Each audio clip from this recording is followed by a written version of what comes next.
Votre nouvelle agence Riverain Tour intercontinentale parisienne est arrivée. Nous vous proposons des offres exclusives vers les Antilles avec 2 bagages de 23 kg et des facilités de paiement en 3 ou 4 fois. Nous organisons des séjours complets comprenant les vols, l'hôtel ou l'hébergement chez l'habitant, des croisières, des circuits ainsi que des locations de voitures avec ou sans chauffeur.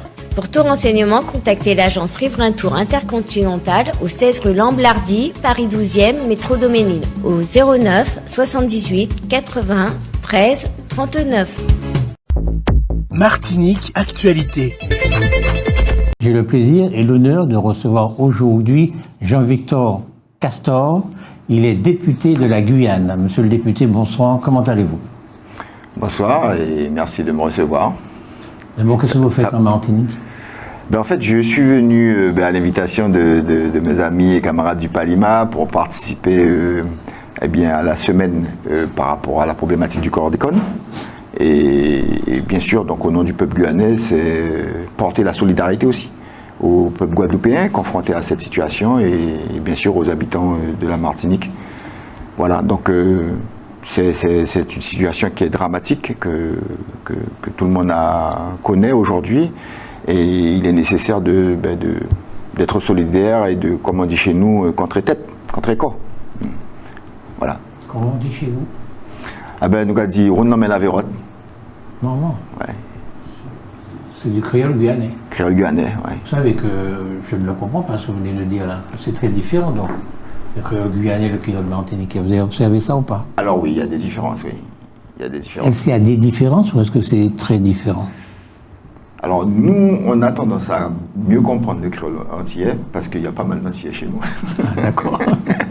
Mais c'est vrai que les Martiniquais et les Guadeloupéens ont un peu plus de mal. Mais il y a une grosse communauté antillaise, il y a des jeunes qui étaient venus faire leur service militaire, qui sont restés en Guyane ou qui sont repartis. Et puis bien sûr, les échanges que nous avons entre les deux pays. Et du coup, et puis il y a la musique aussi. Vous nous avez influencés. Vous nous avez plus influencé que nous, on vous a influencé. Non, mais la Guyane a beaucoup de singularités, beaucoup de réalités qui sont très différentes, pas simplement linguistiques. Parce qu'on parle beaucoup du créole, mais la Guyane, ce n'est pas que le créole. Il faut savoir que chez les autochtones, il y a 6 langues totalement différentes. Et chez les marrons, c'est-à-dire les esclaves qui ont marronné, qui ont pu reconstituer des communautés de vie avec des modes de vie sylvicoles comme en Afrique, avec de vrais villages organisés, avec des chefferies, une organisation coutumière très structurée. Eux aussi, ils ont 6 langues. Donc ça fait déjà 12 langues. Plus ce qu'on appelle le créole, ça en fait 13, on va dire, des langues natives. Et puis après, vous avez à peu près, grosso modo, plus d'une quarantaine de langues parlées en Guyane, avec des personnes qui sont venues d'autres pays. Je vous pose ça parce qu'il y a une problématique qui se pose aujourd'hui en Martinique, vous le savez peut-être. Le président de la collectivité, du conseil exécutif de la collectivité territoriale de Martinique sollicite du gouvernement qu'il reconnaisse le créole comme langue officielle. Qu'est-ce que vous en pensez? Est-ce que ça pourrait être pareil en Guyane? Alors chez nous, il y a un débat sur les langues, parce que je vais vous lister, il y a tellement de langues, même des langues natives. Les autochtones sont légitimes à dire que oui, nous aimerions que nos langues aussi soient considérées comme officielles, etc. C'est un débat qui aura lieu en Guyane tôt ou tard. Mais par contre, là où c'est possible de traiter la question rapidement, c'est aux Martiniquais de décider, oui, il faut que nos langues soient reconnues pleinement. Je rappelle que la France, jusqu'à aujourd'hui, refuse, ne serait-ce qu'en tant que langue régionale, de ratifier la Convention européenne sur les langues régionales. Et donc, c'est toujours cette rigidité, on dit jacobine, moi je dis coloniale, de refuser d'aborder les questions, on va dire objectivement, etc.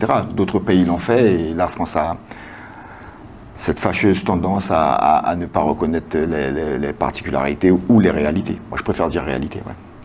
Vous êtes député de la Guyane. Vous siégez sur quel banc à l'Assemblée nationale? Alors, on a fait le choix, M. Deviriman, qui est l'autre député, et moi, de siéger donc, au groupe GDR.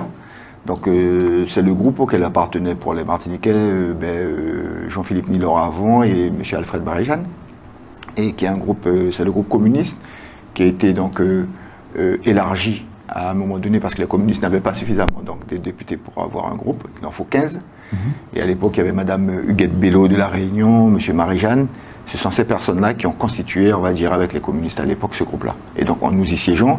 Et c'est le groupe, il faut le savoir, qui a le plus de députés venant des 10 Outre-mer. Nous sommes 10 députés, 3 de la Polynésie, 3 de La Réunion, Monsieur Marcelin Nadeau de la Martinique et les 2 députés de la Guyane. D'accord. Vous êtes un homme de gauche ou... Alors moi, je suis membre fondateur d'un parti qui s'appelle le Mouvement de décolonisation et d'émancipation sociale. Nous avons 2 piliers. Nous avons basé notre idéologie sur l'inspiration de tous les mouvements révolutionnaires du monde qui étaient pour l'émancipation des classes populaires. Et donc nous sommes d'inspiration ouvrière, nous avons étudié toutes les révolutions qui sont faites dans le monde. Et puis bien sûr, c'est à nous nous avons élaboré notre propre base en fait, pour tenant compte de notre réalité, de notre histoire. Et puis nous avons un deuxième pilier, c'est la question du droit des peuples à disposer d'eux-mêmes. Nous sommes résolument ancrés sur la question d'accepter, d'admettre que les peuples puissent décider eux-mêmes, par eux-mêmes, chez eux.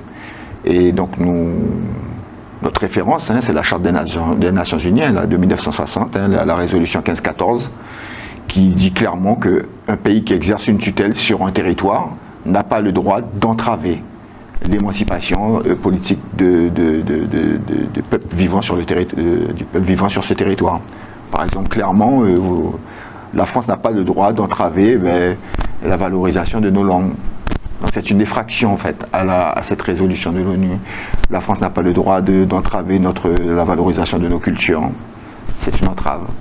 La France n'a pas le droit de nous empêcher d'accéder aux fonciers. En Guyane, la France se dit propriétaire de plus de 90% des terres. Elle l'administre sur la base d'une ordonnance royale qui date de 1920 à peu près et qui considère que quand les Français sont arrivés, eh bien, les terres étaient en friche et qu'il n'y avait personne. Ça s'appelle le principe du terra nullius. Voilà. En fait, toutes ces entraves-là sont totalement, on peut les caractériser comme étant des effractions à cette résolution 1514. Et c'est sur cette base-là que nous parlons d'émancipation politique de la Guyane. En gros, vous êtes partisan de l'indépendance de la Guyane. Tout à fait. Alors nous, dès notre création, ce que nous avons validé, c'est que nous sommes beaucoup inspirés de ce qui se passait principalement en Nouvelle-Calédonie, mais pas que. C'est-à-dire que quand on considère qu'un peuple n'est pas prêt, ça ne veut pas dire qu'il ne doit pas se préparer. Et donc se préparer, pour nous, c'est une phase transitoire avec un statut d'autonomie très large. Et dès notre création, nous avons validé le principe d'un statut transitoire pour permettre l'accession à l'indépendance, à la pleine souveraineté. Mais très clairement, ça veut dire que c'est un processus qui nous amène jusqu'à la pleine souveraineté. Ce n'est pas une autonomie pour une autonomie en tant que finalité. Aujourd'hui, par exemple, les Polynésiens nous disent clairement, le conseil qu'on peut vous donner, c'est que si vous êtes dans un processus comme nous, d'autonomie pour l'autonomie, vous serez dans une impasse. Voilà. Donc on est plus dans le processus de la Nouvelle-Calédonie où la France a acté quand même un processus de décolonisation, même si elle y fait entrave jusqu'à aujourd'hui. D'accord. Vous êtes député, vous avez donc fait campagne pour être élu. Est-ce que vous avez fait campagne sur ces principes-là? Une autonomie, premier moment, vers l'indépendance? Alors, très clairement non. Pourquoi? Alors voilà comment j'ai fait campagne. Moi j'ai fait campagne sur 3 points principalement. Premièrement, la restitution totale des terres, en considérant que c'était un vol, que la France était illégitime et que même du point de vue légal, il y avait une faille sur le point d'appui, on va dire, juridique sur lesquels la France se base. Et donc ça c'est un premier point. Restitution totale des terres. Donc restitution totale des terres d'ailleurs, dans un premier temps, aux autochtones qui ont été spoliés. Je rappelle que dans l'histoire de la Guyane, c'était qu'il y avait plusieurs centaines de milliers d'Amérindiens, d'autochtones sur nos territoires, et qu'aujourd'hui ils sont moins de 10 000. Donc il y a eu un véritable génocide, comme chez vous. Mais il en reste quand même 10 000, et qui se battent, et qui sont très avant-gardistes d'ailleurs. Il y a la question des terres, ça concerne aussi tout le reste de la population, les familles, mais le monde socio-professionnel, le monde agricole, les collectivités territoriales. Jusqu'à récemment, il faut savoir que vous êtes maire d'une commune, vous voulez construire une crèche, il faut aller supplier le préfet, lui montrer patte blanche, lui montrer le dossier, le projet de crèche, pour espérer avoir une parcelle de terre pour pouvoir installer la crèche. Donc c'est vrai que depuis que j'ai été élu, donc j'ai mené une bataille à l'Assemblée, dans les ministères, dans l'opinion française, partout à l'échelle internationale aussi, avec différentes séquences, pour accuser la France, en fait, de dépossession, en fait, de Guyanais des terres. Et du coup, les avancées que M. Carenco a pu faire, déjà il a reconnu qu'il y avait eu, dit-on, mauvaise gestion par l'État donc, de cette question. Et depuis, les mairies peuvent demander donc, des parcelles, des milliers d'hectares de terre qui leur sont attribués assez rapidement avec des procédures simplifiées qui leur permettent aujourd'hui d'avoir une meilleure approche, une meilleure visibilité pour pouvoir faire des constructions et bâtir leurs projets de ville. Mais on est très loin du compte. Je rappelle quand même que la Guyane, c'est 8 400 000 hectares et qu'aujourd'hui, on en arrive quand même à avoir des conflits fonciers. Vous avez peut-être entendu parler de l'installation d'une centrale électrique sur un village, le village de Prospérité. C'est pas normal. Nous avons 2 usines de déchets, 2 projets d'usines de déchets. On en arrive en Guyane, dans un pays aussi grand, à installer des usines de traitement de déchets, là où il y a donc la seule usine de production d'eau potable, ou dans des zones agricoles. Bon, en la Guyane, le paradoxe de la Guyane aussi, nous avons 8 400 000 hectares, mais on arrive à avoir des terrains à 300-400 € le mètre carré. Bon, pourquoi? Parce que historiquement, la France a toujours considéré que la Guyane devait être sous cloche. Vous savez que la Guyane a été la seule colonie à avoir 2 gouverneurs. Un gouverneur pour les habitants qui étaient sur le littoral, et un gouverneur qui avait la gestion de tout l'intérieur du pays. Or, depuis plus d'1 siècle, la France sait que la Guyane, c'est un puits de richesse. C'est de l'or, c'est de la bauxite, c'est de la tantalite, ce sont des diamants, c'est du kaolin. Enfin, la Guyane, c'est un puits de richesse. Et jusqu'à aujourd'hui, la doctrine de la France, c'est pas un seul fer à cheval ne doit sortir de la colonie. On ne sait pas pourquoi, mais en tous les cas, c'est le principe. Mais nous, en tant que militants anticolonialistes, nous avons bien compris que la France sait très bien qu'à partir du moment où la Guyane va se développer et que les Guyanais auront pleine possession de toutes leurs richesses, que inévitablement, l'idée de pleine souveraineté va suivre son cours. C'est un petit peu ce qui s'est passé avec les îles Féroé. Les îles Féroé, c'était une dépendance danoise. À partir du moment où les Féroéens se sont rendus compte qu'ils avaient 1% des réserves mondiales de pétrole, ils ont demandé, en moins de 10 ans, ils ont monté un parti indépendantiste et ils sont devenus indépendantistes. Bon, et ça s'est passé plus ou moins bien avec le Danemark qui a accepté. Et aujourd'hui, pour ceux qui aiment le football, vous voyez que les îles Féroé ont leur équipe de football et qui participent à la Coupe d'Europe. Laissez-moi vous dire, je vous regarde. Qu'est-ce que vous faites dans la vie quand vous n'étiez pas encore député? En fait, moi, je travaillais à EDF pendant 21 ans. On m'a mis à la porte parce que j'étais syndicaliste. Et ensuite, j'ai fait une reconversion dans le domaine du froid. Et donc, j'étais chargé d'affaires dans une grande boîte dans la construction, sur tout ce qui concerne le génie climatique. D'accord. Je vous regarde et je ne vois pas chez vous, physiquement, de traits amérindiens. Est-ce que je me trompe? Vous avez quelque chose d'amérindien, mais vous êtes un afro-descendant.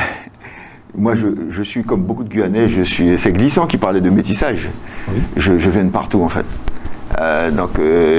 Du côté de ma grand-mère, on vient de Calcutta, de Pondichéry, voilà, de l'Aisne. Et du côté de grand-mère paternelle, et du côté de mon grand-père paternel, on va dire plutôt africaine, origine africaine, vraiment africaine.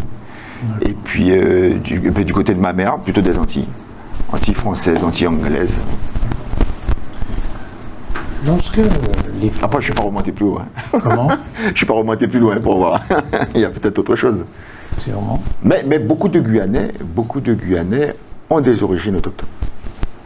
très nombreux. Par exemple, le secrétaire général de mon parti politique, il me ressemble, souvent les gens m'appellent Fabien Canavi, il s'appelle Fabien Canavi, mais moi je trouve pas qu'il me ressemble, hein, ceci dit.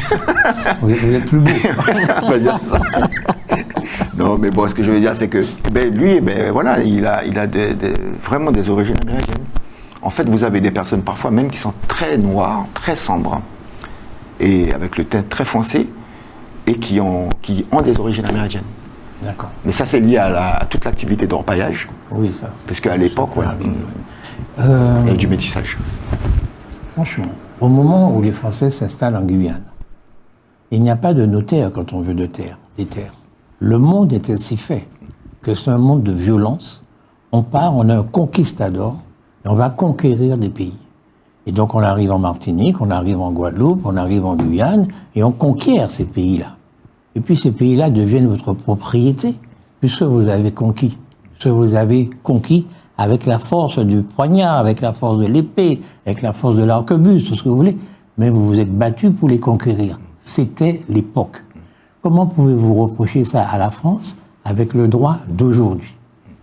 En fait, moi, j'ai pas envie de refaire le droit. Si vous le refaites. Non, j'ai pas envie de refaire le droit. Vous appliquez le droit d'aujourd'hui qui reconnaît les droits de l'homme, le droit des peuples, etc., à une époque où ça n'existait absolument pas. Non, moi, je dis que je n'ai pas envie de refaire le droit existant. Le droit d'aujourd'hui, c'est un droit qui est onusien, et il y a des principes. Et d'ailleurs, on en discute avec des collègues. Il faut quand même se rappeler que c'est pas si vieux que ça. Nous étions des territoires considérés comme étant des colonies. Notre statut, c'était un statut de colonie, jusqu'à 1946. Et donc, parce que nous avions le statut de colonie, à l'ONU, nous étions tous inscrits, Martinique, Guadeloupe, Réunion, Guyane, etc., comme pays à décoloniser. Et la France a utilisé l'artifice de la départementalisation pour exiger... Comment ça? Pour exiger, oui. Bien sûr, il y a eu des personnes qui ont validé ça, etc. chez nous, mais ça, c'est un lieu commun dans les rapports coloniaux. Hein. Mais la France a utilisé cet artifice juridique pour, du jour au lendemain, nous basculer de statut de colonie à statut de département, et à ce titre-là, exiger de l'ONU qu'on ne soit plus sur la liste des territoires à décoloniser. Mais ce ne sont pas les artifices juridiques qui font la réalité des choses. Excusez-moi. Ouais. Un pays colonisé, c'est un pays qui existe, avec ses lois, ses habitants, etc., et qui est soudain attaqué, entre guillemets, par un autre pays qui le remplace sur son propre territoire. Vous êtes d'accord avec ça ou pas? Non. Non. C'est pas parce que vous avez conquérir un pays que le pays ne l'est plus, qu'il n'est plus colonisé. Parce que tous les processus de décolonisation, quand vous regardez le statut qui précédait, c'était des pays qui effectivement étaient occupés. Si à un moment donné, il y a eu des accords politiques pour rentrer dans des processus de décolonisation, ce qui a été la réalité de près de plus de 70% de la planète. Vous avez à peu près 200 pays dans le monde aujourd'hui. La plupart des pays du monde, 70% des pays du monde, étaient des colonies. Y compris la Chine. Non, mais... Nous sommes d'accord. La Chine était colonisée par le Japon. La Chine était une colonie du Japon. Oui. Et aujourd'hui, la Chine est une grande puissance reconnue dans le monde parce que, à un moment donné, elle s'est battue pour avoir sa pleine souveraineté. Et c'était une civilisation qui existait, qui était millénaire, etc. Dans nos pays, en Amérique du Sud, je suis désolé, il existait des peuples autochtones, des royaumes entiers, des empires qui étaient constitués. En tout cas, en Martinique et en Guadeloupe, ils ont été exterminés. Et on a créé quelque chose de complètement nouveau, avec donc des Blancs venant d'Europe, et puis des Nègres venant d'Afrique. Donc nous sommes une création de la colonisation. On peut employer le mot colonisation, mais ce que les Martiniquais n'existaient pas avant, nous sommes créés ici même, quoi. Donc c'est pas la même chose que le Japon et la Chine. Chine existait avec ses royautés, ses seigneuries, etc. Si vous voulez, c'est pas le cas en Martinique. Si vous voulez, je vais vous donner un autre exemple. Oui. Je pense qu'il est encore plus probant. Ce sont les États-Unis. Oui. Les États-Unis, c'est une grande puissance. Oui. C'est, dit-on, la plus grande puissance du monde. Oui. C'était quoi les États-Unis? Pourquoi vous dites dit-on? C'est quand même la plus grande puissance du monde, non? Aujourd'hui, il y a un peu de doute, quoi. Je parle en termes de puissance économique, il y a un peu de doute quand même, hein, par rapport à... Vous voulez dire quoi? Mais ce que je veux dire, c'est que les États-Unis, on dit que c'est un melting pot. Bon, mais ils ont un drapeau, ils ont une hymne, etc. Mais c'était une colonie anglaise. Oui. Ben, au nom de quoi des gens venant de partout, et en plus un pays tout neuf, hein. C'est pas un pays qui a des milliers d'années d'existence, hein, en termes de civilisation. Hormis les autochtones. Oui, regardez, Hormis les autochtones. quelques édiers. Ah non, mais bien sûr, hormis les autochtones. Mais ce que je veux dire, dans les États-Unis tels qu'on regarde aujourd'hui, sa constitution démographique, etc., et ça n'a pas empêché les Américains, on dit, hein, voilà, les Yankees, les Américains, on peut dire comme on veut, d'exiger, de se battre pour ne plus être sous la tutelle de l'Empire britannique. Oui. C'était une guerre violente, extrêmement violente d'ailleurs. Oui. Donc ils ont accédé à leur pleine souveraineté, parce que en fait là, les critères de l'ONU sur la constitution d'un État, d'une nation et d'un État, ne sont pas liés à des éléments uniquement historiques. Ils sont liés à des réalités donc, économiques, à des réalités territoriales, à la façon dont le pouvoir et la gouvernance s'exercent. C'est ça en fait. Et donc ça a été très facile pour les Américains de considérer comme les Brésiliens qui étaient sous la domination du Portugal, à un moment donné d'exiger d'avoir accès à leur souveraineté. Et souvent, regardez bien, souvent ce sont des blancs, c'est entre blancs d'ailleurs. Hein. Ce sont au Brésil par exemple, ce ne sont pas les autochtones qui ont mené la lutte de libération pour que le Brésil devienne indépendant par rapport au Portugal. Ce sont des Portugais installés au Brésil qui ont constitué donc on va dire un tissu économique, etc., et qui se sont retrouvés en contradiction avec les intérêts du pouvoir central portugais. Mais c'est l'histoire du monde. Et je ne vois pas au nom de quoi nos pays pourraient être en dehors de cette histoire du monde. La Guyane est par exemple sur le continent sud-américain, le dernier territoire à ne pas être indépendant. Est-ce que c'est incongru, la présence de la France là? Oui. C'est incongru. Je vais vous donner l'exemple. M. Sarkozy avait dit, quand la Turquie tapait à la porte de l'Europe, pour faire partie de l'Europe, sa réponse était catégorique. La Turquie ne fait pas partie de l'ensemble géographique européen. J'aurais envie de demander à M. Sarkozy, est-ce que la Guyane fait partie de l'ensemble géographique européen? Oui, mais un fameux 10 janvier 2010, les Guyanais ont choisi de rester complètement français et de même pas s'écarter un tout petit peu. Écoutez, M. Sarkozy on a tiré les conséquences, c'est que les Guyanais sont des bons Français. Mais est-ce que c'est étonnant? Contents d'être Français. Est-ce que c'est étonnant? Je ne sais pas si c'est étonnant, c'est un fait. Quoi. Non, c'est pas un fait, c'est-à-dire que Comment c'est pas un fait? Non, justement, c'est ce qu'il y a d'intéressant dans la Charte des Nations Unies, en fait. Ah. C'est ce qu'il y a d'intéressant, parce que quand vous la lisez, la résolution 1514, elle est fondée justement sur les rapports, en fait, les rapports de domination, et elle comprend les rapports de domination et les conséquences des rapports de domination. Si on vous formate depuis votre tout jeune âge, si vous ne connaissez pas votre histoire, vous ne connaissez pas votre géographie, vous êtes dépossédé des terres, etc., en fait, tu pas même ça, ça te y est. Donc donc nous sommes des idiots, quoi. Non, mais c'est ce que vous êtes censé dire. Non, c'est pas ce que je dis. Ça veut dire qu'en fait, même dans les sociétés occidentales, les gens subissent les principes d'aliénation, d'abrutissement, etc. Vous savez très bien que ça passe par les médias, par les églises parfois, par l'école, etc. Il y a plein de moyens pour influencer et faire en sorte que les gens n'aient pas leur libre arbitre en matière d'appréciation. Ce que je veux dire par là, c'est que nous sommes dans des sociétés qui sont des sociétés, c'est Fanon qui l'a mieux expliqué d'ailleurs, des sociétés qui sont martyrisées et qui font que nous avons des difficultés presque pathologiques à savoir vraiment qui nous sommes. Et c'est le rôle d'organisations comme nous, c'est le rôle normalement justement des dirigeants politiques. Moi, je sais que dans ma fonction, par exemple, de député, que je dois m'attarder à faire un travail de prise de conscience Moi, je ne suis pas là pour faire uniquement de la fabrication de la loi ou du contrôle de l'action du gouvernement. Et d'ailleurs, pendant ma campagne électorale, je le dis très clairement. J'ai dit, si vous votez pour Jean-Victor Castor, sachez que Jean-Victor Castor, sa proposition, c'est d'être un député hors cadre. Moi, je ne veux pas, je me refuse à rentrer dans le cadre prévu par la loi, dans ma fonction. Parce que je sais que ça ne marche pas, parce que tous ceux qui sont passés avant moi, c'est un constat d'échec.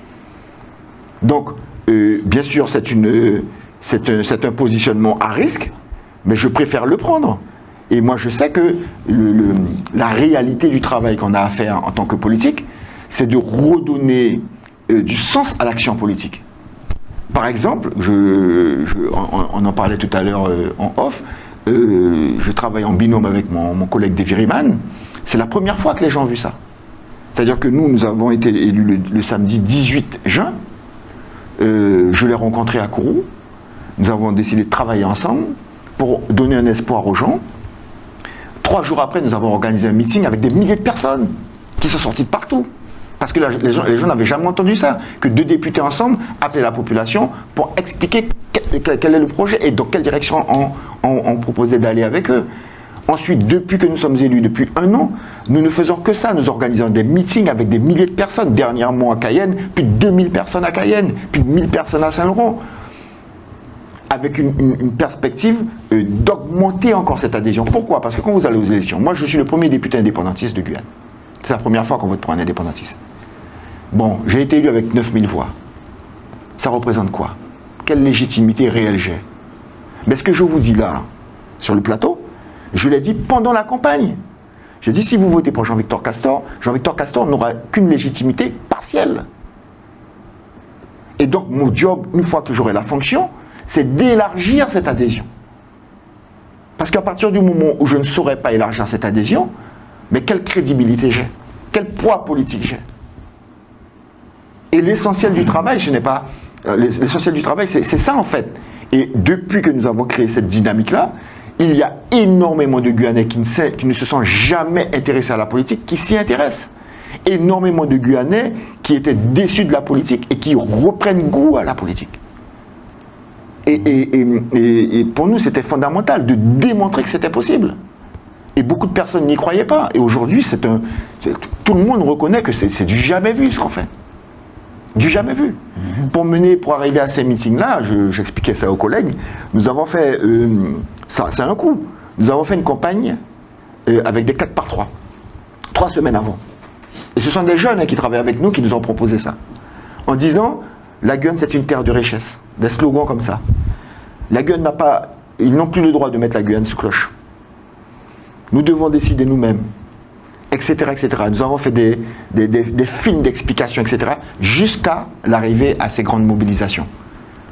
Parce que nous sommes dans une démarche de construction pour bâtir avec notre population un rapport de force qui, de toutes les façons, nous a imposé, en fait. Et comme je l'ai dit au préfet, au ministre, c'est vous qui nous imposez le rapport de force, par la violence que vous exercez tous les jours sur nous. Hein? Si on en revient à la raison pour laquelle je suis ici, comment vous pouvez entendre de responsables politiques français, nous ne savons pas éradiquer l'orpaillage clandestin. Donc en fait, nous allons continuer à accepter que des orpailleurs illégaux polluent au mercure tous les fleuves de Guyane. Et donc intoxiquent avec des conséquences sanitaires dramatiques sur plusieurs générations. Et vous pensez qu'aujourd'hui, en 2023, nous pouvons accepter des choses comme ça? Ce n'est pas possible. Et ce n'est pas l'action du parlementaire seul qui va pouvoir faire échec à cette doctrine-là. C'est parce que nous serons en fusion, en concordance avec la population, voilà, en symbiose avec la population, que nous allons pouvoir le faire. D'accord. Donc la question de l'émancipation politique, c'est une question qui est encore à l'ordre du jour. D'accord. Je vous regarde et je suis très ennuyé. Parce que en 1848, nos ancêtres sont devenus libres. Et mes parents, et les vôtres sûrement aussi quelque part, se sont battus. Ils se sont battus avec une détermination extraordinaire pour faire de nous des Français à part entière. Ils nous ont empêchés de parler créole, pour que nous puissions parler le français le mieux possible et réussir au baccalauréat pour ne pas être victimes de ce qu'on appelait les notes éliminatoires. Ils ont compris que l'instruction était le moyen pour nous d'atteindre le niveau du maître. Et en moins de 100 ans, puisque c'est en 1946, en moins de 100 ans, ce qui n'est rien dans l'histoire, eh bien, nos ancêtres ont réussi. Ils ont fait de nous l'égal du maître. Vous venez ici pour nous dire que finalement, c'est pas eux qui ont fait, c'est le gouvernement français qui a décidé que, machiavéliquement, de faire de nous des Français. Non, c'est la victoire. C'est la seule victoire, en fait, des Afro-descendants en Martinique et en Guadeloupe. En tout cas, c'est d'avoir réussi ça. En moins de 100 ans. Et vous nous déniez même cette victoire-là. Nos parents sont morts en 14-18 pour payer le prix du sang. Ils sont morts en 39-45 avec les dissidents pour payer le prix du sang, pour avoir cette victoire-là. Et vous nous l'enlevez? Alors moi, je vais vous répondre que, vous savez, on a un grand écrivain littéraire, M. Léon Gontran Damas, qui d'ailleurs était un compagnon de route avec Aimé Césaire et Senghor. La particularité de Léon Gontran Damas, c'est que Léon Gontran Damas n'était pas pour la départementalisation, contrairement à Aimé Césaire. Et il pensait que la France gardait son caractère colonial dans les rapports avec la Guyane en tous les cas, et que c'était une erreur d'aller dans le sens donc, de la départementalisation. Léon Gontran Damas a été un résistant. Léon Gontran Damas a participé, comme vous venez de le dire, effectivement, à la lutte contre le nazisme, etc. Mais ce qu'il faut savoir, c'est que moi, en tant que politique, je ne peux pas juger de la position que certains ont pu prendre, parce que ce sont des grands hommes. Damas, Césaire, etc., ils ont pu prendre des positions à des moments donnés qui correspondaient à la réalité de ce qu'ils vivaient. Et nos ancêtres, qu'ils soient autochtones ou qu'ils soient les marrons qui se sont battus, etc., ils se sont battus avec les armes du moment, avec la vision qu'ils avaient du moment. Mais l'histoire des peuples et de nos peuples, on doit intégrer nos histoires dans le concert du monde. Et le concert du monde, qu'on le veuille ou non, ce sont des processus de décolonisation qui ont duré pendant plusieurs années et qui se poursuivent, bon gré mal gré. Quand les collègues de Nouvelle-Calédonie ont pu faire en sorte que dans les années 80, qu'ils puissent être réinscrits à l'ONU comme territoire à décoloniser, c'est une victoire. C'est une victoire pour l'émancipation. Quand les collègues de la Polynésie ont pu, en 2013, faire en sorte qu'ils soient réinscrits comme territoire à décoloniser, c'est une victoire politique pour l'émancipation. À chaque moment donc, de l'histoire de nos pays, il y a des étapes et les hommes qui... et les hommes, je termine. Et les hommes qui ont la responsabilité, ou qui sont aux affaires, ou qui peuvent avoir de l'influence, hein, eh bien, ils assument leurs responsabilités en tant que tels. Il y a un dernier point que je voulais évoquer. Moi, je ne sais pas hein, pour la Martinique et la Guadeloupe, mais je sais que pour la Guyane, et pour, on va dire, au-delà de la Guyane, même le bassin du plateau des Guyanes. Parce que vous savez que les frontières sont des frontières qui ont été créées, en fait. Mais quand vous dites à un autochtone, Galibi, Wayompi, Teco, quand vous leur parlez de Brésil et de France, ça ne veut rien dire pour eux. Parce qu'ils ont de la famille de part et d'autre des frontières. Je vais vous donner un exemple. Il y a eu la guerre au Suriname. Une guerre terrible. Et qui a fait que nous avons eu à un moment donné 10 000 personnes hein, qui étaient réfugiées chez nous en Guyane. Essentiellement des personnes qu'on appelle les Bouchikondé Sama, ce sont les anciens marrons, et aussi une partie d'autochtones. Vous avez en Guyane un village qui s'appelle le village d'Awalaya Limapo, qui est une commune en fait. Et juste en face, vous avez un village qui s'appelle le village Galibi, du côté du Suriname. Ce sont les mêmes familles. Et quand il y a eu la guerre, ces personnes-là sont venues chez nous. Il y avait un maire, le maire d'Awalaya Limapo, qui était un maire plutôt de droite. Et donc, il propose au préfet de l'époque d'intégrer ces familles. Et le préfet lui dit, mais non, ce sont des Surinamais. Et il dit, mais nous avons consulté nos instances coutumières et nous voulons les intégrer. Et le préfet dit non, parce que c'est la loi française, c'est la République française. Et ce maire-là, vous savez ce qu'il fait? Il décide d'organiser un référendum communal pour demander à la population d'Awala Yalimapo, celle qui est dite française, est-ce qu'ils acceptent ou pas d'intégrer leurs frères et sœurs dans la commune. Et le préfet écrit au maire en lui disant, vous n'avez pas le droit de faire cette consultation, elle est totalement illégale. Vous savez ce qu'il fait, ce maire, qui n'est pas un révolutionnaire? Il l'organise quand même. Je ne sais pas vous dire quoi de plus. Et quel est le résultat? Le résultat, c'est que les gens ont voté largement pour que ces gens soient intégrés. Et aujourd'hui, vous savez, c'est que ces gens-là sont restés en Guyane pour une bonne partie, jusqu'à ce qu'il y en a qui sont repartis une fois que la guerre s'est terminée, qui ont retrouvé leur village, etc. Mais une bonne partie sont restés en Guyane et aucune mesure coercitive n'a été prise par le préfet. Vous savez au nom de quoi? Vous savez au nom de quoi? C'est au nom de la légitimité, parce que ces gens-là étaient là bien avant les Français. D'accord. Et en fait, moi je pense que la politique, c'est que il faut oser, en fait. Il faut repousser la ligne. Et l'émancipation politique, elle ne s'arrête pas. Parce qu'elle est d'abord politique, par exemple, pour arriver à la pleine souveraineté, mais elle est aussi sociale, pour la transformation sociale. Juste une petite seconde. Vous lisez Fanon, vous l'avez lu. Chaque génération doit, dans une relative opacité, découvrir sa mission, la remplir ou la trahir. Nous sommes dans les années 1960, des brillants jeunes martiniquais ont fait des études brillantes. Ils ont parfois eu des mentions très bien, des examens et tout ça. Mais nous sommes dans la décolonisation. Et tout naturellement, comme vous l'avez dit, c'était l'époque de la décolonisation. Et donc ils reviennent à Martinique pour décoloniser la Martinique. Sans se rendre compte peut-être que la Martinique, c'est pas la Guinée. La Martinique, c'est pas le Sénégal. La Martinique, c'est pas la Côte d'Ivoire. C'est une réalité complètement différente. Et ils sont complètement désapprouvés par la population.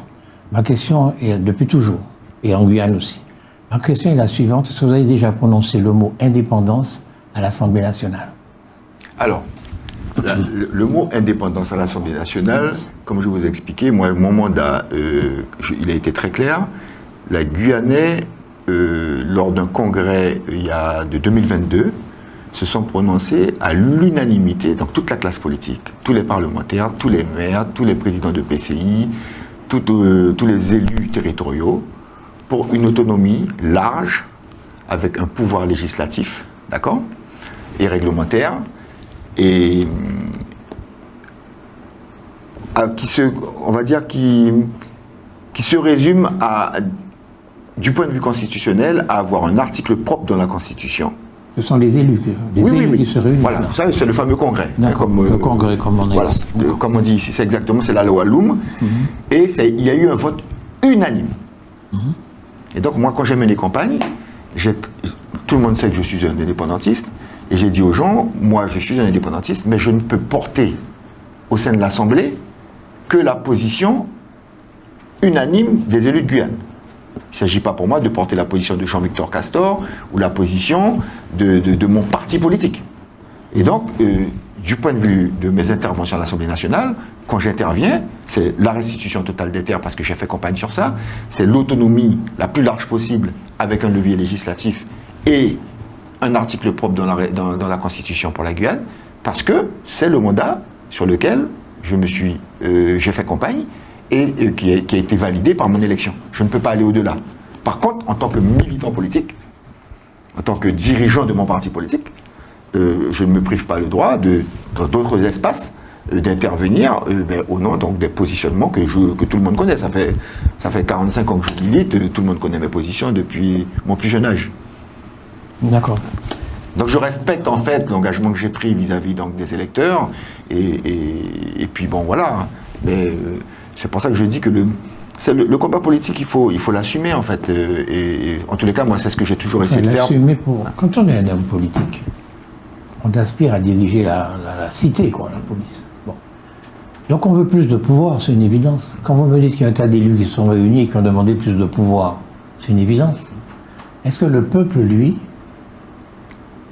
si tous ces élus ont demandé plus de pouvoir, est-ce que ça veut dire que le peuple, lui, serait d'accord pour que ces élus aient plus de pouvoir?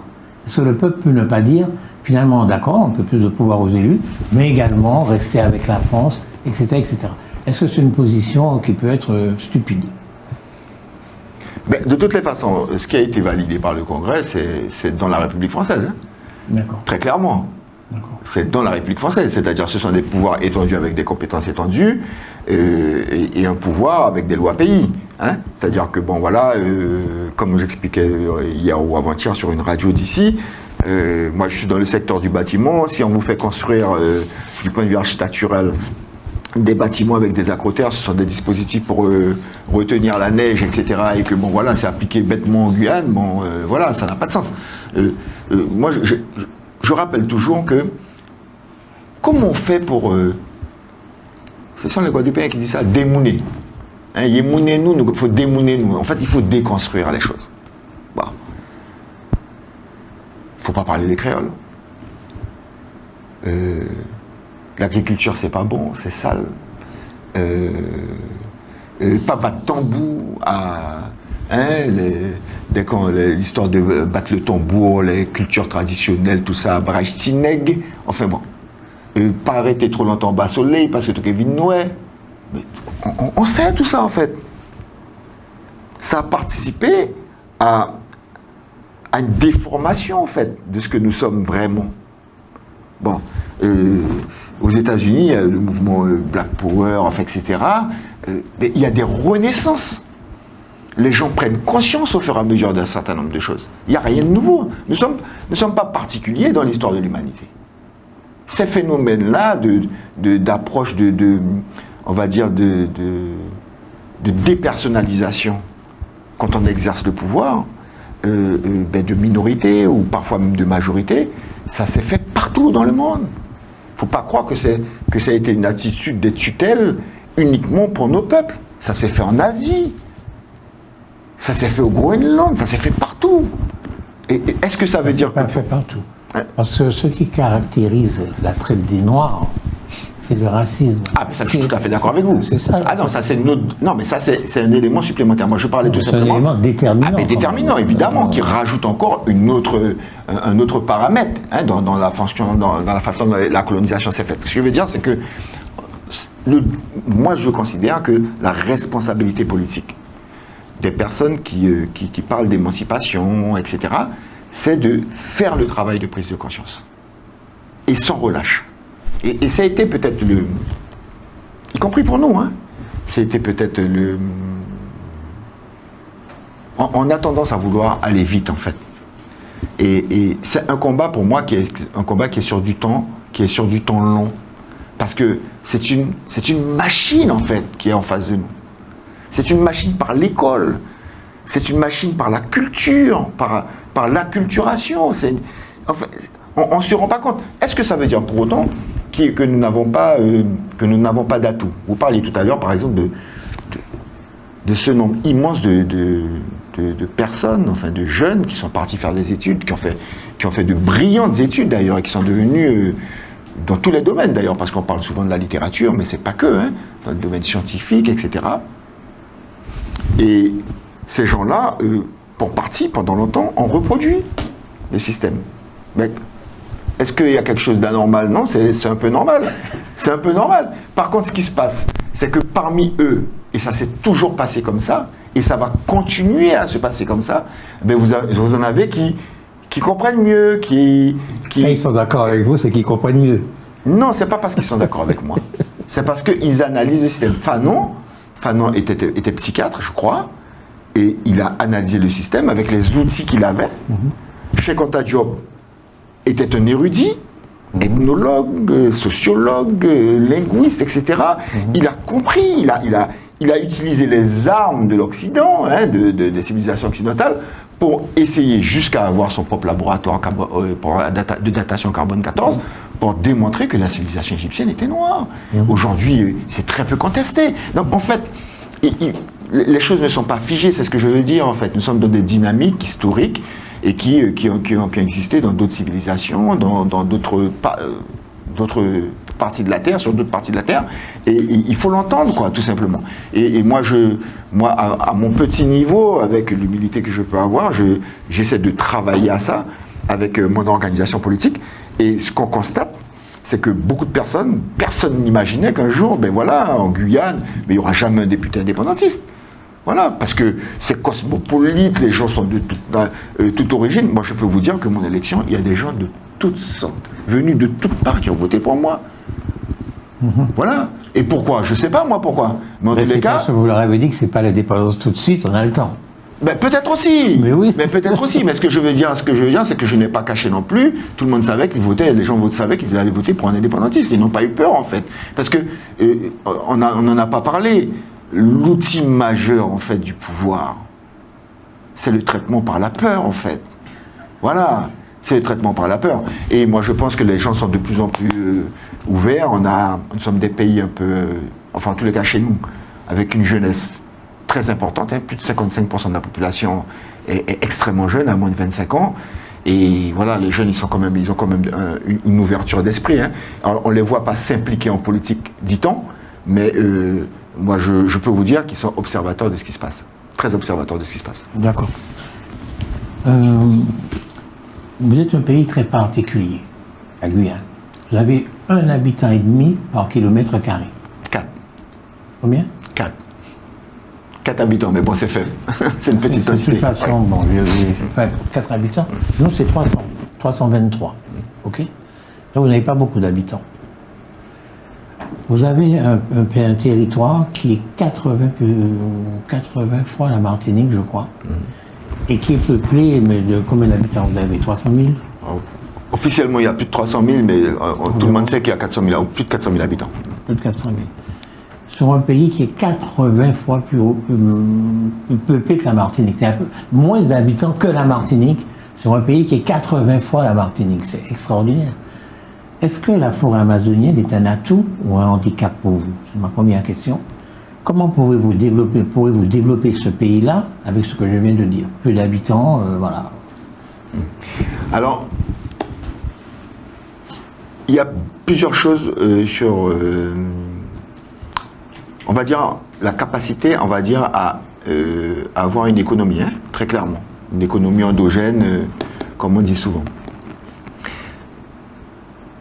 Qu'est-ce qu'il y a en Guyane? Peut-être rappeler aux gens que la Guyane est sur le plateau des Guyanes. Le plateau des Guyanes, il part du Venezuela et il arrive jusqu'au nord-est du Brésil.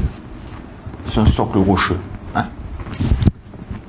Avec la dérive des continents, on pourrait même arriver, hein, à l'époque, jusqu'au Ghana. Vous avez, c'est exactement la même chaîne pédologique. Vous y retrouvez exactement, depuis la partie est du Venezuela au nord-est du Brésil et jusqu'au Ghana, vous retrouvez les mêmes caractéristiques. Et donc c'est du pétrole, c'est du gaz, ce sont des terres rares, c'est du manganèse, tantalite, kaolin, de l'or, enfin, etc. Donc, dans notre sous-sol, c'est un sous-sol extrêmement riche. Vous avez du pétrole aussi? Pétrole et gaz aussi. D'accord. Et qu'est-ce qui se passe aujourd'hui? Vous avez du bois en quantité. Je parlais du sous-sol. Et qu'est-ce qui se passe aujourd'hui? Ben, on en parle peu, mais tous les économistes du monde, tous les spécialistes, tous les spéculateurs, hein, tout le monde de la finance, sait qu'il y a quelque chose d'énorme qui se passe sur le plateau des Guyanes. Depuis 3 ans, le Guyana, qui est l'ancienne Guyane britannique, qui était un pays très pauvre,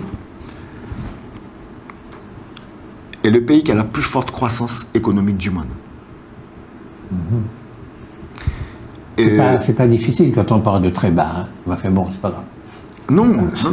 Oui. Donc, non, mais que si vous partez de haut, votre croissance est forcément limitée. Alors, si vous partez de rien du tout, vous franchissez les étapes assez rapidement. Je veux dire que ça veut dire que vous pouvez avoir une forte croissance et continuer à être très pauvre. Hein. Tout est relatif. Mais ce que je veux dire, c'est que la croissance économique donc, du Guyana est une croissance... les chiffres, c'est entre 60%, plus 60%, plus 30%, plus 40%. Oui. Le Guyana, aujourd'hui, c'est, avec les découvertes de pétrole et de gaz, c'est 10 milliards de dollars de retombées par an. Avec les premiers blocs qui sont exploités. Ils viennent de découvrir encore 14 blocs de gisements de pétrole et de gaz. Ce sont des éléments factuels. FMI, Banque mondiale, le FMI et la Banque mondiale considèrent que entre 10 et 15 ans, le Guyana, ce sera le futur Qatar de l'Amérique du Sud. Mais moi, je suis allé au Guyana avec le député Riemann. Nous sommes allés rencontrer la présidence, le Premier ministre, le ministre des Affaires étrangères, le ministre de l'Intérieur, etc., etc. Le speaker, le président de l'Assemblée nationale, de la République coopérative. Et justement, il y a une anecdote. Le président donc, de l'Assemblée coopérative du Guyana, de leur Assemblée nationale, il nous a dit, vous savez ce que j'ai fait? Je suis parti avec ma femme et mes enfants à Dubaï. Et je leur ai dit, dans 10-15 ans, ce sera ça ou quelque chose de dramatique. Parce que vous savez, dès qu'il s'agit d'or, de pétrole, de gaz, soit on arrive à bien gérer, à réguler, à organiser la société autour de ça, de ces ressources, soit ça peut être la pire des choses. Bon. Et donc, le Guyana est dans cette situation-là. Et le Suriname, qui est juste entre le Guyana et nous, qui est un pays aussi indépendant, ancienne Guyane hollandaise, qui sont aussi passés par des statuts d'autonomie avant d'être indépendants. Il faut le savoir. Ce sont des pays qui ont eu des statuts d'autonomie pendant 25-30 ans et qui ont accédé à l'indépendance après. Le Suriname était un pays qui, pendant très longtemps, avec leurs richesses et l'exploitation de la bauxite, c'est avec la bauxite qu'on fait l'aluminium, notamment pour la construction d'avions, enfin, etc. Et a été un pays toujours très bien classé. En général, dans le 30e ou 40e pays sur les 200 pays du monde. Avec des hauts et des bas, avec des crises. Mais comment? Le Suriname. Indice de développement humain. Oui, c'est ça. Y compris indice de développement humain, voilà. Et au niveau du PIB aussi, par tête d'habitant, etc. Très bien classé. Entre parenthèses, le Guyana, le PIB par tête d'habitant a déjà dépassé celui de la Guyane. Et dans 3 ans, ce qui est prévu, c'est qu'il dépassera celui de la France. Mais je conviens que ça ne veut pas dire qu'il y aura une bonne redistribution pour l'ensemble des habitants du Guyana. Ça, c'est encore un autre sujet. Mais je parle de richesse potentielle en exploitation. Et puis, on arrive sur la Guyane. La Guyane, nous avons la loi Hulot qui nous interdit toute exploitation d'énergie fossile. Et puis, vous avez le nord-est du Brésil, l'état de l'Amapá, qui est... Vous prenez l'hélicoptère, à 1 heure de vol, vous avez des plateformes pétrolières de Petrobras, maintenant. En fait, c'est la même nappe de pétrole qui part du Venezuela et qui passe devant notre pays, la Guyane, et qui arrive jusqu'au nord-est du Brésil. D'accord. Donc la France dit, loi Hulot, vous ne pouvez pas, vous Guyanais, bénéficier de l'exploitation du pétrole et du gaz, ou même nous, voilà, c'est un choix. Moi, j'ai été d'accord avec ça ou pas? Ah non. Parce que ça pollue quand même, le pétrole. Mais justement, c'est ça. On est en train d'essayer de s'en passer dans le monde entier. Alors déjà, il y a 2 choses. C'est pour ça qu'en politique, je pense qu'il faut être factuel. Qu'est-ce qui se passe réellement? Vous avez du Venezuela jusqu'au nord-est du Brésil, sur tout le plateau des Guyanes, une exploitation de pétrole et de gaz. Mais avec une croissance hors norme. Ça, c'est un élément qui est factuel. Et quand j'interroge le ministre, M. Le Maire, ministre de l'économie, je lui dis, mais vous pensez quoi de ça, vous? Il est embêté. Il me dit, c'était une décision nationale qui a été prise.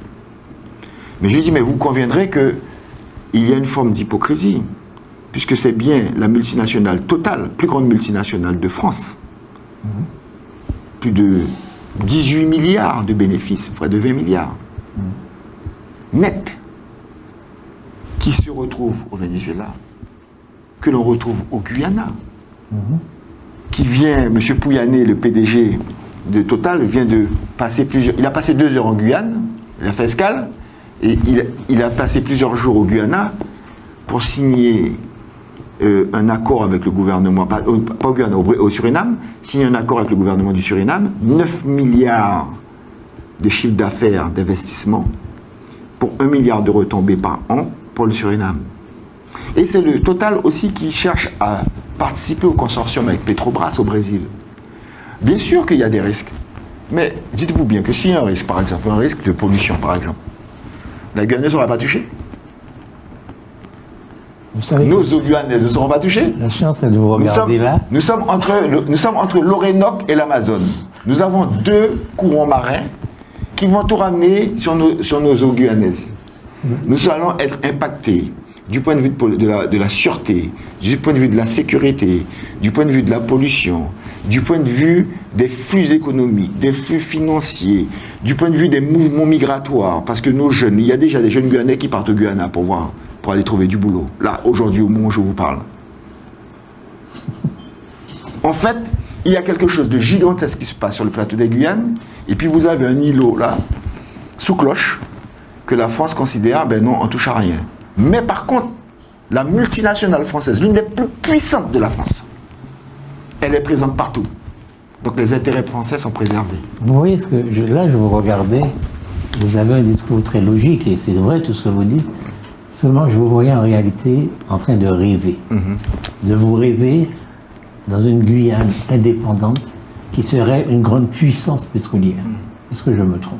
Alors non, c'est pas J'ai ça. la conviction que c'est ça votre projet. Non. Je vous rappelle qu'au Venezuela, en ce moment, eh bien, il y a des gens qui meurent de faim. Et pourtant, c'est un des pays les plus riches du monde en pétrole. Donc il ne suffit pas d'avoir la richesse. Il faut savoir l'exploiter, il faut savoir un tas de choses. Mais je suis tout à fait d'accord avec vous. Et justement, le sujet, il n'est pas là. Le sujet, c'est de savoir... Nous sommes dans une instance internationale. Nous discutons tous les deux. Si moi, je fais le choix de mettre sous cloche, par la loi, un potentiel économique, je me tire une balle dans le pied. C'est par exemple, vous m'avez parlé de la forêt tout à l'heure, je n'ai pas répondu. La forêt, qu'est-ce qu'on fait? On l'exploite ou on ne l'exploite pas? Les pays qui ont mis à mal la planète, ce ne sont pas nos pays, hein. C'est l'Occident. Vous êtes d'accord? Oui. Et quand les pays qu'on appelle les pays du Sud global, disent, mais nous voulons nous développer, nous avons des besoins, nous. Nous devons nourrir nos familles, nos habitants, etc. On fait comment? Quand Lula dit, moi, il n'y a pas de problème. Moi, je veux bien protéger la planète. Vous compensez comment? Et est-ce que ces pays qui ont déforesté partout, qui ont industrialisé à outrance, sans limite, sans même principe philosophique, parce que c'est le monde de la finance et de l'argent.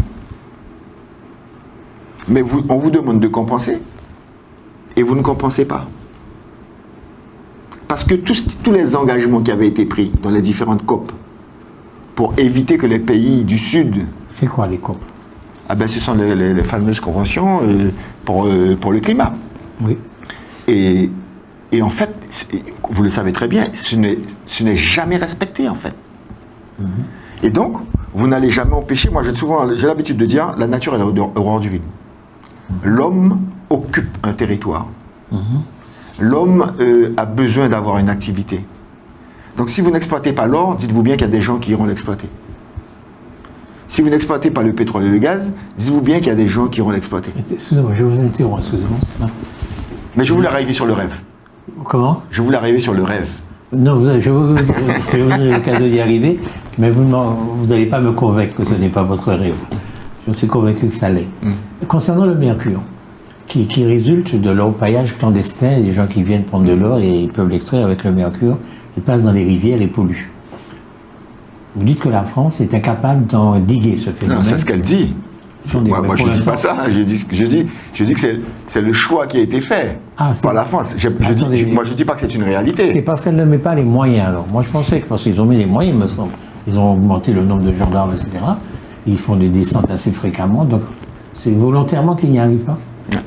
Alors, j'ai envie de répondre sur le rêve, quand même. Et revenir sur ça. J'ai envie de répondre sur le rêve. C'est frappant, mais c'est intéressant. Pourquoi on veut empêcher aux gens de rêver, en fait? est-ce que, je sais pas, on a parlé par exemple, de la lutte pour les droits civiques aux États-Unis. Apartheid, des drames, des souffrances, des massacres, etc., le Ku Klux Klan, etc. Ben, on a eu des attitudes de personnes qui étaient résignées, parce qu'à un moment donné, cette violence-là fait que parfois, on a l'impression presque, collectivement, une forme d'acceptation, en fait. Ça a été le cas de la période esclavagiste aussi. Et puis, il y a des gens qui émergent, il y a des gens qui disent non, avec une taquinte. On dit non. Et on dit non jusqu'au bout, et puis peut-être que on pensait qu'on aurait toujours dit non, et puis finalement on craque parce qu'on ne peut plus supporter la douleur. Et on accepte. Mais est-ce qu'on a vraiment accepté?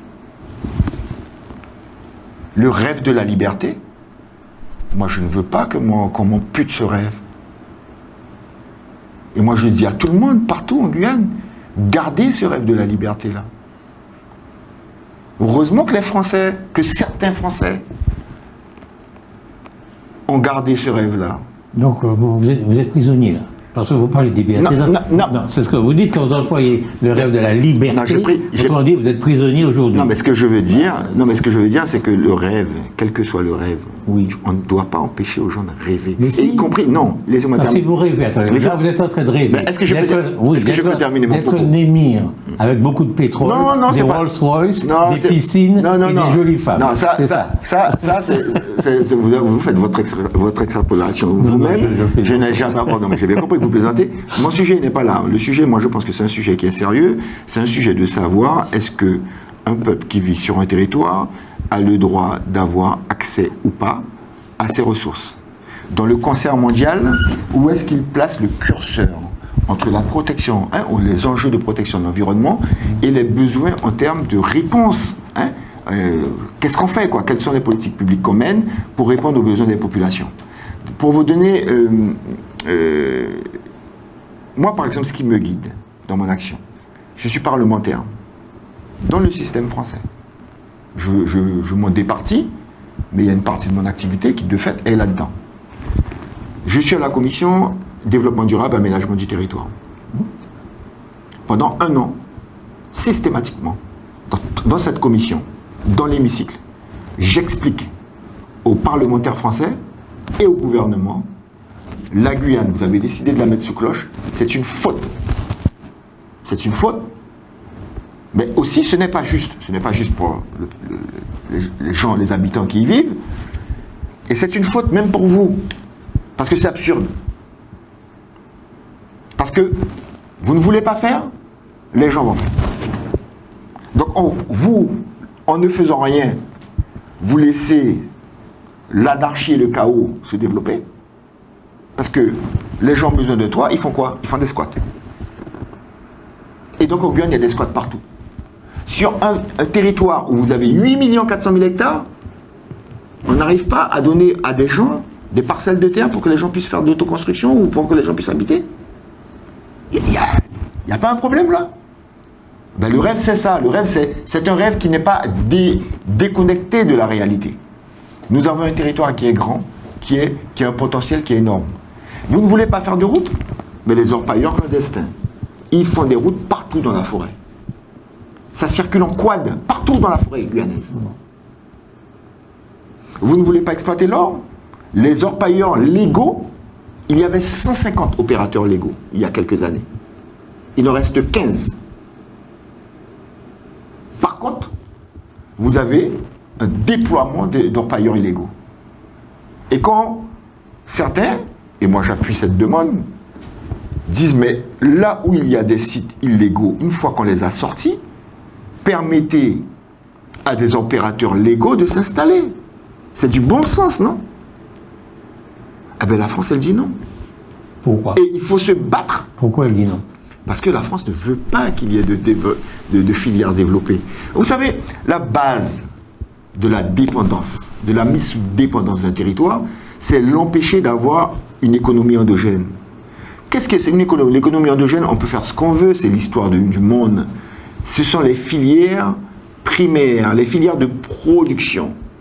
Si vous n'avez pas d'accumulation de richesses, ce ne sont pas les services qui vont vous permettre de faire quoi que ce soit. D'accord? Donc il faut développer des filières de production, soit parce que vous avez les ressources, soit parce que vous apportez de la plus-value par de la transformation, hein, par un tissu industriel. Et donc, en Guyane, je vous prends deux secteurs. Le secteur aurifère, 150 opérateurs, aujourd'hui, allez, environ 15 opérateurs. Je vous prends le secteur de la pêche. La Guyane, nous avons un milieu halieutique hors norme. Vous avez des centaines de bateaux qui viennent de partout dans le monde, de Corée, qui viennent pêcher dans les eaux guyanaises, de Martinique aussi, mais de partout, parce que c'est une eau poissonneuse. Je vous expliquais que nous bénéficions donc des alluvions de l'Orénoque, qui est un grand fleuve, hein, du côté du Venezuela, et de l'Amazone. Donc, les poissons viennent, ils se reproduisent. Nous avons du poisson partout. Mais qui est pillé par qui? Ben, par tous ceux qui viennent d'ailleurs. La Guyane avait le 3e port de pêche français. 3e port de pêche français. La crevette, on l'appelait l'or rose. On disait même que des préfets étaient corrompus par l'argent de la crevette. Comment ça? Il y avait environ 200 chalutiers. De quelle façon ils étaient corrompus? Parce qu'il y avait tellement de dividendes par cette activité que on faisait taire les préfets sur la réglementation, sur un certain nombre de choses, voilà, en les payant. Voilà, avec des valises. Accusation grave, hein, quand même. Vous savez, on a dit la même chose par rapport à l'or, et puis bon, on a découvert qu'un officier de la gendarmerie avait une Rolex qui lui avait été donnée par un empailleur illégal. Hein. Bon voilà, c'est un fait qui est connu en Guyane. Donc, et quand vous discutez avec certains généraux de l'armée française, ils avouent que, vu les milliards qui sont brassés dans l'activité aurifère, l'activité de la drogue, l'activité du trafic d'armes, l'activité du trafic de personnes, hein, et de la prostitution, tout ça, ce sont des mêmes cartels. On ne parle pas de centaines de millions d'euros, là, on parle de milliards qui sont brassés. Parce que rien que pour l'activité aurifère, c'est 10 tonnes d'or chaque année, et c'est à peu près entre 500 et 600 millions d'euros. Donc vous imaginez des cartels qui brassent des milliards, et qui ne sont pas en capacité de corrompre des fonctionnaires, des hauts fonctionnaires, etc. On le sait très bien que c'est comme ça que ça se passe. Donc, ce que je veux dire, c'est que on a une terre qui a des richesses, et la France a systématiquement cassé les filières de production. Cassé les filières de production. Quand je vous expliquais tout à l'heure, la pêche, il y avait environ 200 chalutiers avec, on avait le marché du Japon, le marché des États-Unis, où on déversait les crevettes, hein, toutes sortes de qualités d'espèces de crevettes qui étaient vendues au Japon, aux États-Unis, en Corée, etc. Et par 2 décisions politiques françaises venues de Paris. Les accords cocaïne, c'est-à-dire soi-disant, pour limiter la production de cocaïne dans les pays andins, on va modifier les quotas d'accès à la crevette, hein, sur les marchés européens de la Guyane, et on va laisser une partie de ces quotas pour les pays andins, soi-disant pour que les producteurs de coca laissent la production de coca pour faire de l'aquaculture de crevettes et ensuite permettre d'avoir accès au marché européen. On a cassé une première fois donc la production de crevettes en Guyane par cette décision, et une deuxième décision qui a été fatale, c'est-à-dire que la France a décidé la francisation de la pêche en interdisant carrément et en favorisant donc les entreprises françaises au détriment des entreprises américaines, coréennes, japonaises qui étaient présentes en Guyane et qui participaient à une vie économique. Il y avait des milliers de personnes qui travaillaient dans la pêche. Vous savez combien de chalutiers restent en Guyane? Nous sommes passés de 200 à 6 chalutiers. Et même des Français, des gens qui sont sortis d'Auvergne, je sais pas moi, d'Aquitaine, etc., qui ont décidé de venir en Guyane. Ils se sont dit, bon, on va investir, par exemple, dans l'or, des opérateurs. Moi, j'ai participé à une réunion en face du préfet de la Guyane. Ce sont ces gens-là, des gens qui sont venus de France, qui se sont installés depuis 15-20 ans, qui sont opérateurs dans l'or. Vous savez ce qu'ils disent? Ils ont répété 10 fois au préfet, nous n'avons pas peur des illégaux, nous n'avons pas peur de la forêt, nous n'avons pas peur de la faune, N'avons peur de rien de tout ça. Ce qui nous fait peur, c'est l'insécurité administrative, c'est ça, c'est le harcèlement incessant des administrations déconcentrées de l'État, de l'ONF, de la DGTM, qui vient chercher la petite bête, etc., sur chacune des actions des opérateurs miniers. Et ça, c'est vrai pour la mine, c'est vrai pour la pêche, c'est vrai pour tous les secteurs. Nous avons une administration soi-disant régalienne qui, au lieu de s'occuper justement d'éradiquer l'orpaillage illégal, d'éradiquer la pêche illégale, eh bien s'attaque aux opérateurs guyanais. On casse des entreprises systématiquement. Et la démonstration, là aussi, elle peut être faite de façon factuelle. Parce que la France ne souhaite pas que nous ayons une économie endogène. Elle souhaite que nous soyons toujours sur cette économie de perfusion, où nous dépendons justement de ces oligopoles qui viennent et qui déversent leurs produits. C'est ça la réalité. La réalité coloniale, elle est aussi dans la structuration du mode opératoire économique que la France a voulu. Et c'est pour ça qu'il y a tout le débat sur la question de la vie chère, etc. Le lien est étroit et historique entre ces oligopoles-là et bien sûr donc l'administration française. Vous avez employé le mot cartel. Vous avez dit qu'une bonne partie des activités en Guyane sont détenues par des cartels qui brassent des milliards. Vous avez bien dit ça? Ça veut dire que si demain vous êtes indépendant, ces cartels-là vont s'appeler des gangs, et on sera comme en Haïti. Mais ce qu'il faut savoir, c'est que aujourd'hui, vous avez ces cartels. Alors, on dit que la plupart de ces cartels sont basés au Brésil, d'accord? Au moment où je vous parle, l'une des préoccupations, je pense que c'est sain. Je pense que c'est sain. Je ne sais pas jusqu'où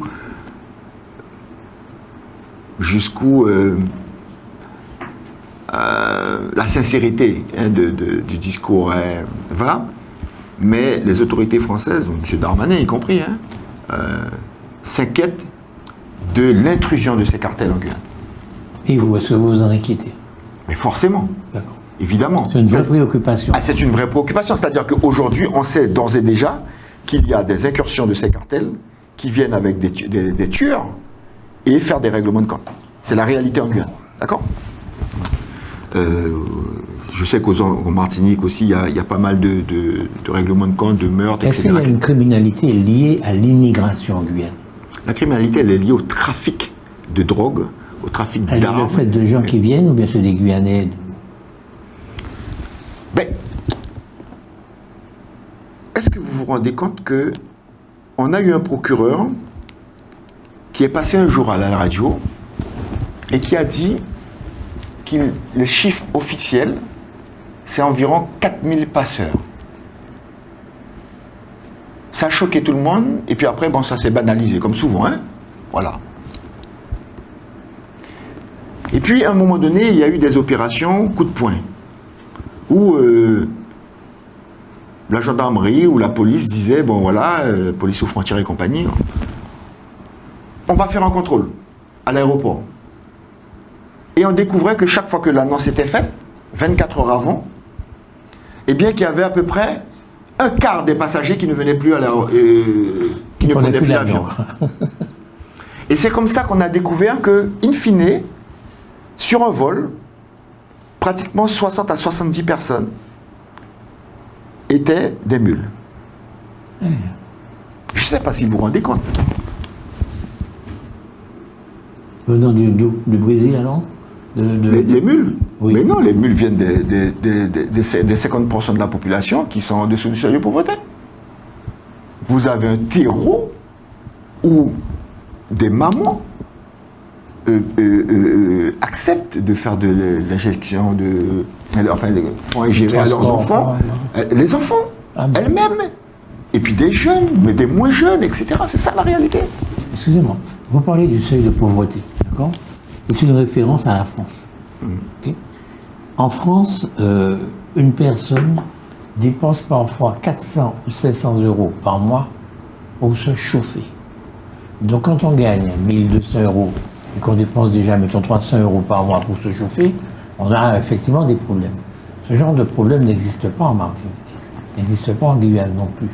Est-ce qu'on est obligé de prendre la même référence que la France pour dire le seuil de pauvreté? Est-ce que vous avez vraiment l'impression... C'est pas la même référence. Hein. Le seuil de pauvreté dans nos pays, en tout cas, moi je parle pour la Guyane, il est 40% plus bas que celui de la France. Hein. Ah d'accord, déjà. Il est plus bas. Bon, mais ce n'est pas normal. Okay. Ce n'est pas normal parce qu'on ne peut pas dire d'un côté que, bon, voilà, les chiffres de l'INSEE eux-mêmes, sur les produits alimentaires, on a plus 39%. Bon, voilà, donc il faut raison garder aussi. Est-ce que les mongues et tout ça, chez vous, ça fait baisser les prix? Ou bien est-ce qu'on est obligé quand même d'aller souvent au libre-service, dans les grandes surfaces? Ou bien est-ce qu'il y a une économie à côté qui permet aux Guyanais de s'approvisionner à moindre coût, disons? Mon père me disait que la différence qu'il y a entre la Guyane et la Martinique et la Guadeloupe, c'est que la Guyane, elle est grande. Et c'est une terre d'abondance, d'une certaine façon. Donc, vous avez un problème. Vous n'avez pas de travail. On va aller prendre un bout de terrain de côté. On s'installe quelque part. On va peut-être vous dire de sortir. Vous irez ailleurs. Bon, la terre est grande. Voilà, on n'est pas sur une île. Vous avez faim, vous prenez votre canne à pêche, votre fil, vous allez vous pêcher. C'est plus facile en Guyane. Bon, vous allez chasser. Et donc, ça masque en fait cette situation-là qui est un atout. Ça masque aussi les problématiques sociales. Il y a d'autres aspects aussi. On a heureusement une structure familiale qui encore absorbe aussi les difficultés sociales. Parce que dans une même famille, dans une même maison... Vous avez un fonctionnaire. Vous avez... vous avez la grand-mère, la maman, voilà, et on peut être 12, 13, 14 dans la même maison. Voilà, on absorbe. Alors que bon, si vous êtes à Paris, rapidement on vous dit, bon, allez, on va chercher ailleurs, hein, on connaît, voilà. Donc, en fait, on a des situations, ça c'est plus culturel en fait, hein. C'est-à-dire qu'on a encore des mœurs et des habitudes, des traditions qui font que... Mais ça masque les difficultés sociales. C'est pour ça que nos taux de chômage, les taux de chômage que nous avons dans nos pays, appliquer ça en France, bon, c'est la révolution. Parce que on a plein d'attitudes ou de situations qui font qu'on peut absorber ça un peu. Mais ça ne règle pas le problème. Hein. Et pour revenir sur la dimension, on va dire, sur les perspectives de développement et dans nos rapports avec la France, moi je parle pour la Guyane parce que je ne sais pas parler pour les autres territoires, il faut vraiment que les gens comprennent que les ressources et l'accès aux ressources c'est quelque chose d'essentiel. Maintenant, où est-ce qu'on place le curseur? Je vous disais que je suis de la Commission de développement durable et aménagement du territoire, donc j'ai harcelé ces gens-là en leur disant « vous vous trompez ». Et finalement, le président de la commission, il m'a dit, bon, écoutez, monsieur le député, je veux bien vous recevoir, on va discuter. Le déclic s'est fait sur ce qu'on appelle, ils ont mis en place la mission forêt. Vous vous rappelez, à l'époque, il y a eu beaucoup d'incendies en France. Okay. Et donc, ils ont mis en place une mission forêt pour réformer la loi sur la gestion des forêts en France.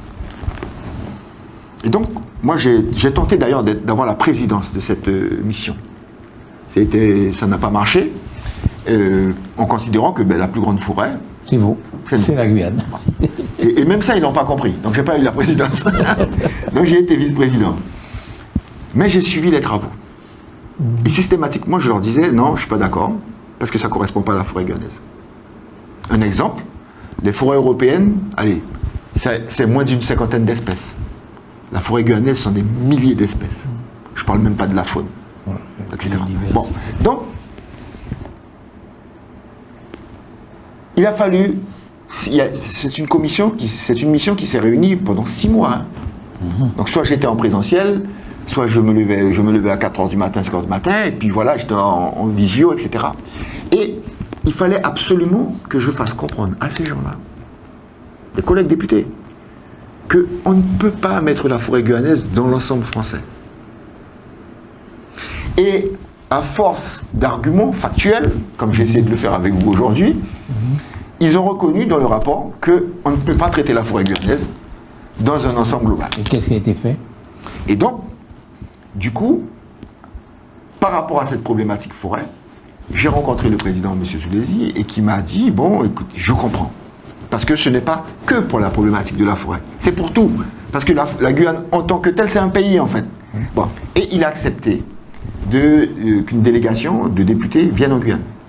Et ça s'est passé donc récemment, du 16 au 22 du mois de septembre. Lui-même, personnellement, le président, c'est un macroniste, hein, il est venu en Guyane et il est venu voir. Et donc il est arrivé. Le lendemain, il a pris l'hélicoptère et il a survolé pendant 1 heure la forêt guyanaise. Et dans l'hélico, il y avait lui, il y avait monsieur Le Seul du PS, il y avait madame Guettet donc de la LFI. Et ils sont là, ils me disent, mais c'est pas possible. De la forêt, pendant 1 heure avec ça. Même les sites d'orpaillage illégaux, ils n'en ont vu que 3. Et donc, quand nous, M. Devireman et moi j'ai porté un amendement sur la ZAD, vous savez, le zéro artificialisation net des sols. C'est une absurdité en Guyane. Ça n'a pas de sens. La sobriété foncière en Guyane, ça n'a pas de sens. Et pourtant, quand je porte l'amendement est rejeté à l'Assemblée nationale. Donc c'est une absurdité législative. Et quand ils viennent et qu'ils voient cette forêt, ils comprennent tout de suite, rien qu'en survolant, qu'il y a un problème. Bon, est-ce qu'ils sont sincères, est-ce qu'ils ne sont pas sincères, ça c'est autre chose. Mais en tous les cas, moi, le rapport qui va en sortir, il ira peut-être dans un tiroir. Mais l'idée pour moi, c'est en termes de tribune et de point d'appui, de faire savoir qu'on ne peut pas traiter la Guyane dans un ensemble général. Ni dans un ensemble outre-mer, ni dans l'ensemble, encore plus mal, pire dans un ensemble français. Ça n'a pas de sens. Parce que tout est réalité, tout est singularité en Guyane. Tout est singularité. Et donc, en appuyant sur ce point-là, c'était simplement pour dire que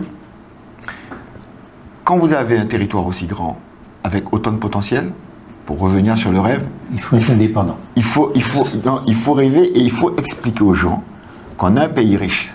Et l'idée, c'est quoi? L'idée de la délégation qui est venue, c'était de dire, mais qui doit décider du point d'équilibre entre la protection de l'environnement et l'aménagement du territoire, les besoins pour la population? Ce sont les Guyanais. C'est nous qui devons décider. C'est nous qui sommes les mieux placés. C'est nous qui connaissons le territoire. Et donc, laissez-nous choisir ce point d'équilibre. Pourquoi? Parce que si la Guyane est encore une terre protégée, avec autant de forêts, c'est parce qu'il y a eu des gens responsables. Parce que ce soit les autochtones, que ce soit les marrons, que ce soit ce qu'on appelle les créoles, les afrodescendants, nous avons toujours utilisé, fait de l'économie, on a toujours travaillé en harmonie et nos activités ont toujours été en harmonie avec la nature. Parce que c'est dans notre culture, ça fait partie de nos philosophies. On arrête l'émission, voilà. On a le temps qui nous était présent. Je vais quand même vous poser la question suivante. La nature, vous l'avez dit, ayant horreur du vide, vous êtes un pays notoirement sous-peuplé et donc des gens vont venir. Vous préférez qu'ils viennent d'Europe ou d'Amérique du Sud? Alors, déjà, moi je pense qu'il faut être... ce qui se passe en Guyane, c'est que la Guyane, moi j'ai connu la Guyane avec 60 000 habitants. Dans 20 ans, les chiffres de l'INSEE, dans 20-30 ans, c'est un doublement de population, c'est-à-dire 600 000 habitants. Et on va dire dans 50-60 ans, allez, c'est le million d'habitants, clairement. La Guyane est grande, je le dis pour les téléspectateurs, est grande comme le Portugal. C'est ça. Donc c'était Portugal, Autriche, etc. C'est énorme. Donc c'est ça. On sait d'ores et déjà qu'on est sur une dynamique démographique. Une ville comme Saint-Laurent, c'est 3000 naissances par an. Dites-nous vos préférences à vous, députés de la Guyane. Ben justement. Faut qu'on arrête. Non, mais ce que je veux dire, moi ce que je veux dire, c'est que vous avez deux formes d'immigration. Vous avez une immigration qui est une immigration naturelle, c'est-à-dire les gens qui viennent, etc. Et vous avez une immigration de peuplement organisé. Et l'histoire de la Guyane, c'est aussi une immigration organisée par la France de peuplement pour déstabiliser la construction du peuple guyanais. C'est-à-dire des vagues violentes organisées précisément, soit pour des raisons économiques, soit pour des raisons politiques. Violentes entre guillemets. Des vagues violentes entre guillemets. Oui, mais quand je dis violente, c'est-à-dire que c'est une violence politique en fait. Oui, c'est le mot d'ordre de Mesmer à l'époque. Quand les Kanaks ont voulu s'émanciper, Mesmer a dit, bon allez, on va stopper ces velléités de souveraineté, etc. Est-ce que les Brésiliens ne font pas la même chose de l'autre côté? On m'a dit qu'il n'y a pas de frontière. Sur les cartes officielles du Brésil, il n'y a pas de frontière avec la Guyane. Non, mais ça c'est faux. C'est faux. Mais non, c'est faux. De toute façon, il faut savoir c'est quoi le Brésil. Enfin, je ne sais pas si les gens se rendent compte. Le Brésil, c'est la 5e puissance économique du monde. Ben oui. Le Brésil, c'est plus de 200 millions. Quand j'étais, moi, à l'école, en 5e, on m'expliquait qu'il y avait autant de bovins au Brésil que d'habitants. Le Brésil avait 100 millions d'habitants. Je ne sais pas si vous vous rendez compte. Donc, le Brésil n'a pas besoin de la Guyane, en fait. C'est ce que je vais vous expliquer. Le Brésil, c'est 17 fois la France en superficie. Quand vous arrivez à Belém, vous voyez Porto Alegre, 5000 km. La Guyane est bien placée, quand même, géographiquement parlant. Sauf que nous avons un pays qui est extrêmement puissant, avec qui on pourrait coopérer, et on nous interdit de coopérer. La viande du Brésil, qui arrive dans nos centres commerciaux, elle passe par Rungis. Oui, on dit ça tout le temps ces jours-ci. Non, mais c'est la réalité. Oui, c'est la réalité. Voilà, vous comprenez? Le Brésilien qui veut aller à Paris, il n'a pas besoin de visa. Le Brésilien qui veut venir en Guyane, il lui faut un visa. Mais le Brésilien qui vient illégalement en Guyane, vous pensez qu'il va demander un visa? Ça vous envie de répondre à ma question? Vous préférez une immigration brésilienne ou européenne? Mais moi, je suis dans le bassin amazonien. Oui, après ça, vous préférez. Donc, il n'y a pas de préférence. L'immigration. Il n'y a pas de préférence. Mais non, l'immigration, c'est pas un choix. C'est pas un choix. Si vous voulez parler de choix, selon qu'il y ait un visa, qu'il n'y ait pas de visa, etc. Bon, on choisit quelque part. Non, ce qu'on choisit, c'est de la coopération. Et moi, je veux coopérer dans mon bassin, dans le bassin amazonien, comme je pense que les Martiniquais devraient coopérer avec les pays de la Caraïbe. Est-ce que vous préférez qu'ils s'installent au Brésil, en Guyane, des entreprises et des individus brésiliens ou européens? Je suis, moi, pour le multilatéralisme. Je ne veux pas avoir de relations privilégiées avec un pays. Et si vous regardez tous les pays émergents d'Afrique, d'Asie, etc., tous les pays qui réussissent leur développement économique aujourd'hui, ce sont des pays qui ont fait le choix d'avoir des accords politiques, économiques, de coopération avec plusieurs pays, le plus de pays possible, pour éviter justement de retomber dans des situations de dépendance. Vous choisissez de ne pas choisir.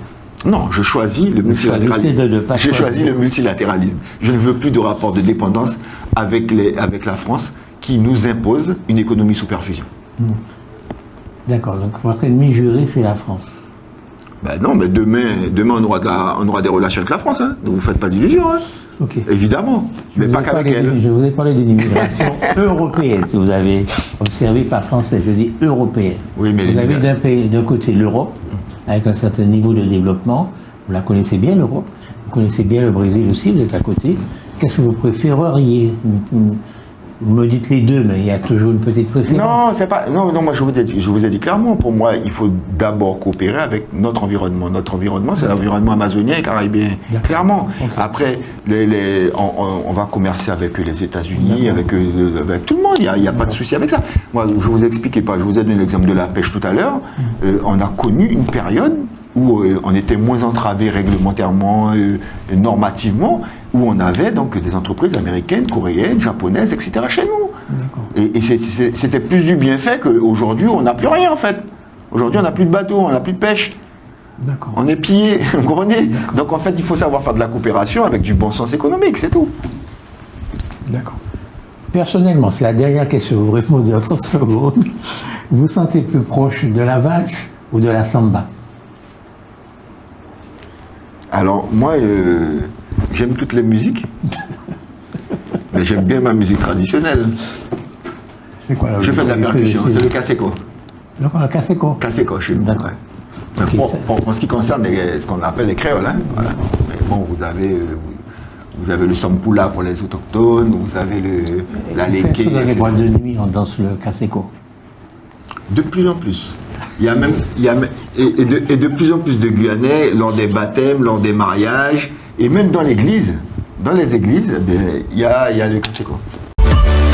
O News Radio sur outremernews.fr.